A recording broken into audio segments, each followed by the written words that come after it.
Dan perjalanan ini sebenarnya dimulai pada tanggal 27 Januari pada tahun 1959. Tersesatlah mereka karena badai salju. Karena mereka nih akhirnya sadar nih, wah sesat nih kita nih. Ya udah deh, kalau misalnya sesat kita semakin jalan itu pasti akan jauh lebih tersesat.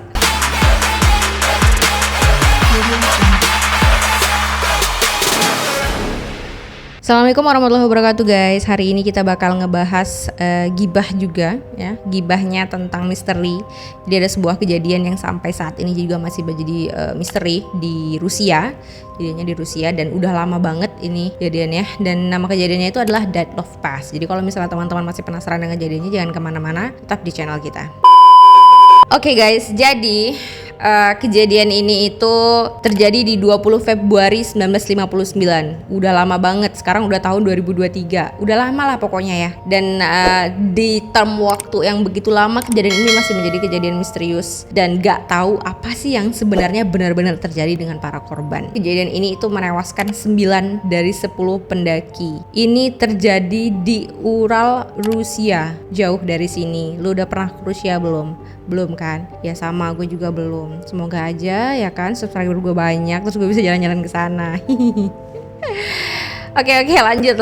Jadi warning information buat kalian, pendaki ini adalah pendaki atau kelompok yang memang benar-benar sudah berpengalaman untuk mendaki gunung atau wilayah yang bersalju ya, mengingat di sana juga banyak salju. Sebenarnya guys, kejadian ini itu juga sudah mengerahkan tim pencari yang terdiri dari mahasiswa, dosen gitu ya, lalu kemudian juga melibatkan tentara dan polisi di sana. Itu juga nggak cuman sekedar nyari biasa aja yang ya udah pokoknya kita datang ke TKP cari gitu. Oh nggak gitu, mereka juga mencari menggunakan alat-alat yang canggih, misalnya mereka menggunakan helikopter dan pesawat gitu. Jadi sebenarnya untuk di tahun itu udah bagus banget pencariannya. Tapi guys, hasil dari kasus ini tetap menjadi tragedi yang paling misterius karena emang nggak tahu mereka tuh meninggal karena apa gitu. Nah ini gue langsung aja masuk ke cerita. Jadi tragedi ini tuh sebenarnya dimulai ketika ada sekelompok pemuda nih yang terdiri dari 10 orang merencanakan ekspedisi untuk melintasi Gunung Ural di bagian utara Oblast Rusia guys. Jadi udah direncanain ya. Jadi memang kegiatan ini udah direncanakan secara mereka kan pengalaman gitu ya, nggak kali tiba-tiba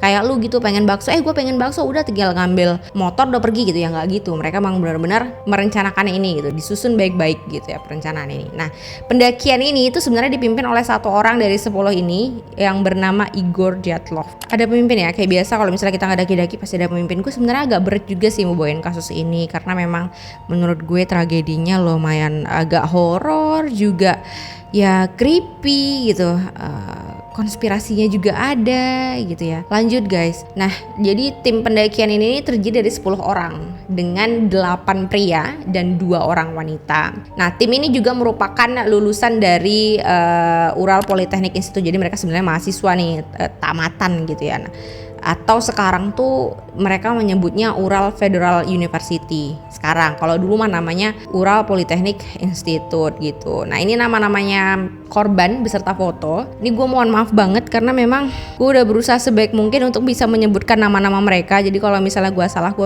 mohon maaf yang sebesar-besarnya. Jadi nama mereka yang pertama itu adalah Igor. Nah Igor ini sendiri adalah pemimpin kelompok, umurnya itu 23 tahun guys. Nah selanjutnya itu ada Yuri Nikolov ya, Yuri deh ya, namanya Yuri apa ini, lu baca aja deh ya.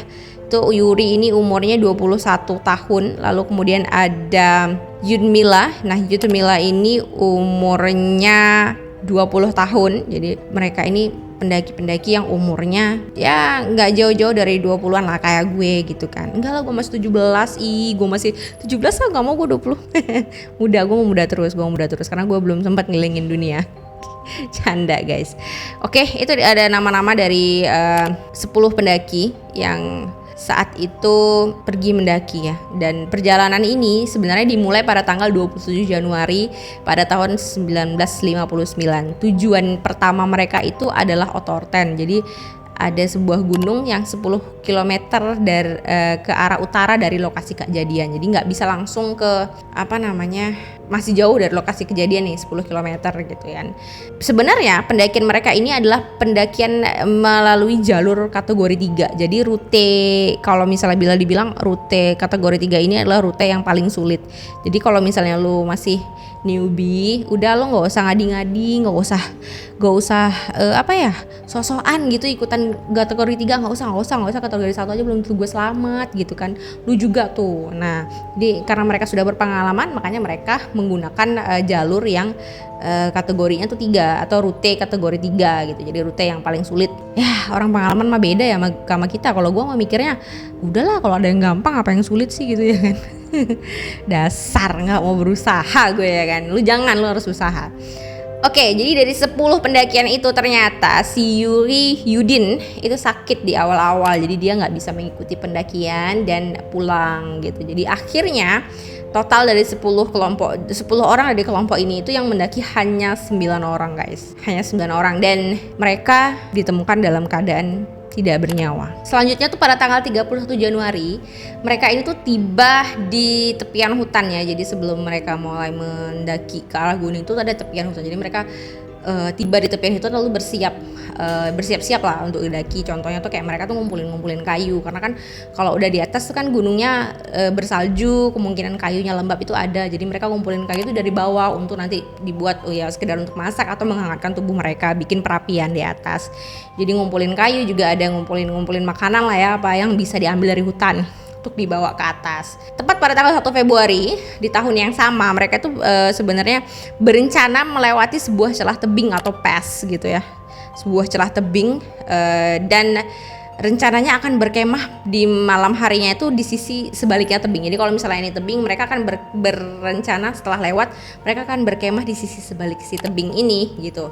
Tapi ternyata guys, malam itu bukan malam terbaik untuk mereka berkemah. Kenapa? Karena cuaca dan badai salju itu datang jelek banget, dan mereka terpaksa nggak jadi, ya intinya mereka nggak jadi berkemah di sana karena ada badai. Karena badai ini juga mereka itu akhirnya jalan lagi, dan karena visibilitas mereka juga menurun, badai jalan terus, belum yang akhirnya tadi rencananya mau istirahat akhirnya tidak istirahat, akhirnya mereka juga tersesat dan menyimpang sedikit ke arah barat dari tujuan mereka sebelumnya. Ya kan, dan itu yang ke arah barat itu akhirnya menuju ke puncak Kholat Syekh. Nah, jadi harusnya mereka agak ke utara, tapi mereka akhirnya melenceng nih ke arah barat gitu ya. Jadi tersesatlah mereka karena badai salju. Karena mereka nih akhirnya sadar nih, wah sesat nih kita nih. Ya udah deh, kalau misalnya sesat kita semakin jalan itu pasti akan jauh lebih tersesat, apalagi di tengah-tengah badai salju, kondisi badan udah nggak fit, udah nggak mungkin lah kita jalan lagi. Akhirnya mereka diriin tenda tuh di situ. Nah, disinilah lokasi kejadian itu guys, di Kholat Syekh. Nah, sebenarnya Kholat Syekh ini termasuk lokasi yang agak dihindari nih oleh warga sekitar. Bahkan warga sekitar sebenarnya nggak pengen sih dan nggak mau. Kalau nggak kepaksa-paksa banget, nggak usah dia kesana gitu kalau warga sekitar. Kenapa? Karena Kholat Syekh ini artinya dalam bahasa Indonesia itu adalah gunung kematian guys. Udah jelas-jelas namanya aja udah seserem itu. Lu mau nggak ngedaki ke sana kalau udah namanya udah seserem itu? Tapi sekali lagi ya, mereka tuh profesional, nggak sama kayak kita. Yang kena hujan 2 hari 2 malam aja langsung tumbang ya kan, langsung masuk UGD tuh, demam tinggi gitu ya kan. Aduh. Oke, lanjut ya guys ya. Ini pada tanggal 11 Februari di tahun yang sama 1959. Nah, diprediksi nih sebenarnya mereka tuh harusnya sudah kembali setelah mereka berangkat itu waktu di tanggal 30 Januari yang ketika mereka di tepian hutan itu. Nah, harusnya mereka tuh sudah kembali tuh di tanggal itu, tapi tidak kembali. Jadi guys, sebenarnya si Igor ini sempat mengirim telegram yang isinya itu mereka mengabarkan bahwa mereka akan terlambat untuk turun dari jadwal sebelumnya karena ya mengingat mereka sudah terkena badai salju dan sempat sesat kan ke arah barat. Nah, namun hingga tanggal 26 Februari 1959 guys, mereka belum terlihat dan belum ada kabar apapun. Jadi semenjak tanggal 11 Februari itu yang harusnya mereka udah turun setelah mengabarin, itu nggak ada kabar lagi sampai tanggal 20 Februari. Jadi udah lama juga ya, udah 8 hari lebih mereka tidak ada kabar. Karena mereka nggak ada kabar gitu, akhirnya pihak keluarga juga udah worry banget. Ini kemana sih mereka, kok belum turun-turun, kok belum terlihat, belum ada kabar, ada apa sebenarnya gitu ya. Secara mereka ini penting gitu menurut keluarganya gitu, nggak kayak lu gitu yang nyusahin. Jadi kalau misalnya lu nggak pulang gitu ya udahlah terserah gitu, makanya lu biar dicariin lu jadi anak yang budiman, yang baik, berbakti sama orang tua gitu. Jangan apa-apa lu ngelawan mulu gitu ya. Enggak lah ya, semoga netizen kita nggak kayak gitu, sobat-sobat gibah kita nggak kayak gitu ya, anak-anak baik semuanya kayak gue. Iya, jadi akhirnya pihak keluarga juga meminta pertolongan lah ya, intinya kok ini belum ada kabar, meminta bantuan untuk diadakannya operasi penyelamatan atau operasi pencarian untuk mencari para keluarga mereka yang waktu itu belum pulang dan belum ada kabar ya, tentu dengan harapan mereka masih hidup. Tapi benarkah kondisi mereka itu sebenarnya masih hidup atau jangan-jangan sudah meninggal? Kita nggak tahu. Kalau lu pengen penasaran dan pengen tahu apa yang terjadi next, terus pantengin kita di part 2.